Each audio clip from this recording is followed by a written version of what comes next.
what would success at COP26 look for? What are you looking for the politicians to achieve? In the end, the clearer the roadmap we can get from politicians about what they're going to do, the more that the private capital markets can actually make the transition happen.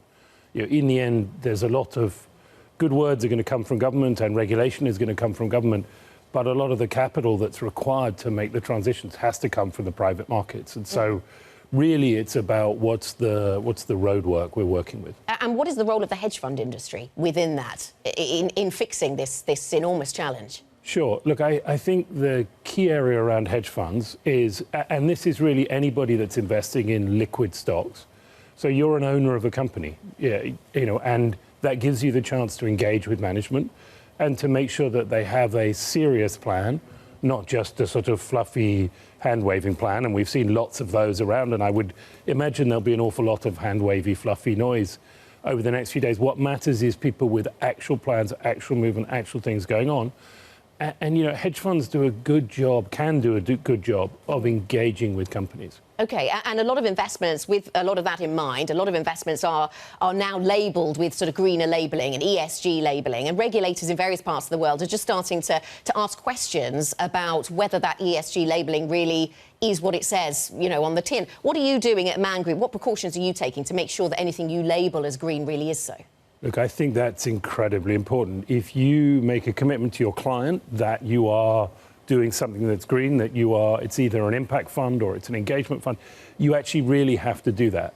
And I think we've seen, obviously, in the US, a public situation. I'm amazed there hasn't been one yet in Europe. I'm sure there will, because there's an awful lot of people chucked Article 8 labels on everything they're doing.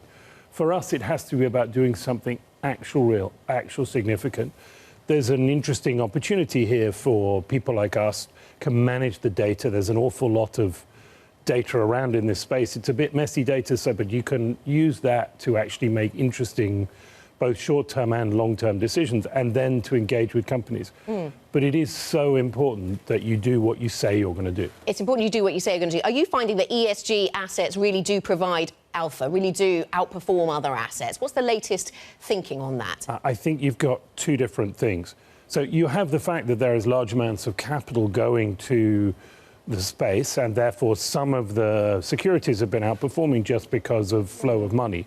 And some of them are now at valuations. You look at some of the electric vehicle manufacturers, the valuations are really quite eye-watering type of thing. But then you get to the sort of the question clients are looking for. So, we have found clients find it slightly difficult to sort of, ESG is a big, broad label, Yes. covers a bit. It's a bit too, again, fluffy for most people.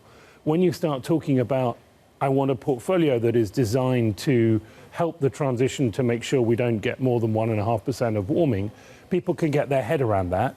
And then it's about delivering a portfolio that does that. Now, over a long term, that will have alpha. Over a short term, that just is about money flows.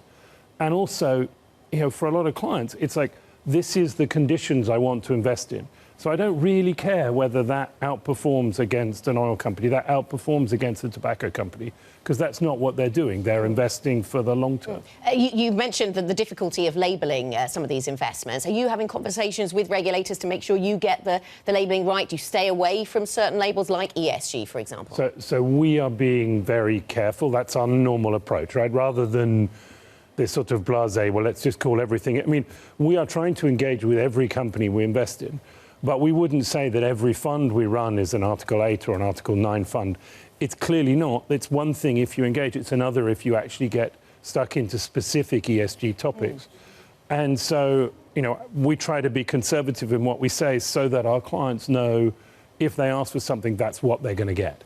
Are you concerned at all, Luke, that we don't necessarily have all the market mechanisms we need to make sure that fossil fuels get the funding that they maybe need as we run into the transition and through the transition? Are you concerned that because of investors' very good intentions, that perhaps we cause price spikes like have been seen in recent weeks, not just because of that reason, for many complicated reasons, but are you concerned about that?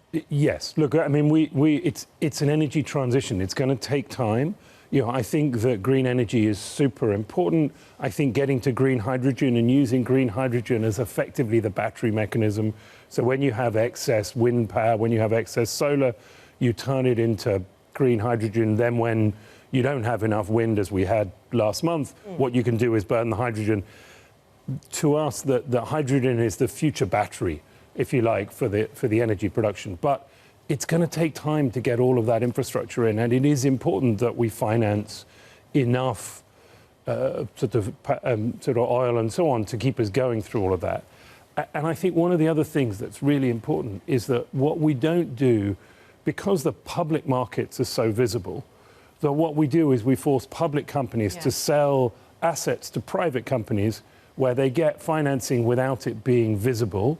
And suddenly you actually take, there was a recent example where one of the oil majors who is a good owner of an oil asset sold an oil asset in Alaska to somebody who's well known as a bad owner of that asset. That may make the score on said oil major look better, but it doesn't make the planet better. Doesn't make the planet any greener. Just whilst I have you here, Luke, I just want to get your thoughts on the inflation environment that we find ourselves in at the moment. Last week, we spent a lot of time talking about how central bank guidance is maybe not being trusted and maybe in places being tested by the markets. Do you think the markets are right to test that central bank guidance? Do you think the markets are right to think that actually inflation will lead to tighter policy sooner than expected? I think the market is going to continue to push until they get movement, I would say. So there is a very strong belief across the market that central banks are behind the curve.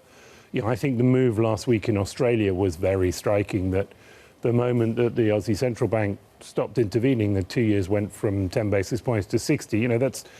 Now, the interesting thing is I hear a lot in markets about people saying these are enormous moves. And they're enormous moves for what we've got used to the last few years. But 25, 50 basis points is really not that big a change. But at the moment, the first derivative of growth is negative. So we've got good growth, but it's slowing. The first derivative of the inflation side is still positive. So we've got higher inflation, and each print is a bit higher, and we could see reasons it might get. And that is going to create pressure on central banks. And the markets is definitely the view that they need to raise rates. And so you get this thing where the front end is going up, but the back end isn't going up because... Is that situation you described, is that stagflation or not quite there? I think that the worry is whether that it pushes central banks into such a big move that it creates a problem. Right? I mean, we don't have the sort of stag side of that at the moment at all. Okay. But if we raise rates too much,